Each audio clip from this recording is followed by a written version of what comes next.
1942 সাল, 16,000 ফুট উচ্চতায়, বাতাস বিষের মতো। আমি রেঞ্জার মাধওয়াল। এখানে আমি যা দেখেছি তা মানুষের দেখার কথা নয়। প্রথমে ভেবেছিলাম পাথর, কিন্তু কাছে গিয়ে রক্ত হিম হয়ে গেল। পাথর নয়, এগুলো মানুষের মাথা। গুলি নেই, তলোয়ারের দাগ নেই, কিন্তু সবার মাথায় একই রকম গোল গর্ত, যেন আকাশ থেকে কেউ হাতুড়ি দিয়ে পিটিয়ে মেরেছে। রাজা যশধবল এসেছিলেন নন্দা দেবীর দর্শনে। সাথে ছিল বিশাল দলবল, নাচ গান আর উৎসবের আমেজ। হঠাৎ দেবী রুষ্ট হলেন। আকাশ থেকে নামল লোহার মতো শক্ত শিলাবৃষ্টি। পালাবার পথ ছিল না। 2019 সালে আমরা জানলাম এক নতুন সত্য। এরা সবাই একই দিনে মারা যায়নি। ডিএনএ প্রমাণ দিল এখানে 1000 বছরের ব্যবধানে দুটো আলাদা গণহত্যা ঘটেছে। সবচেয়ে বড় রহস্য, 1800 সালে একদল গ্রিক নারী পুরুষ এই দুর্গম হিমালয়ে কেন এসেছিল? কোনো বাণিজ্য নয়, তীর্থ নয়। তবে কি তারা পথ হারিয়েছিল? পাহাড় তার সব রহস্য ফাঁস করে না।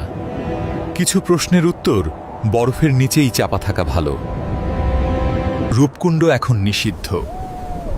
মানুষের কোলাহল থেমে গেছে, প্রকৃতি আবার তার রাজ্য ফিরে পেয়েছে। রূপকুণ্ড এক অনন্ত ধাঁধা, যা কেবল এই পর্বত শিখর আর নক্ষত্ররাই জানে।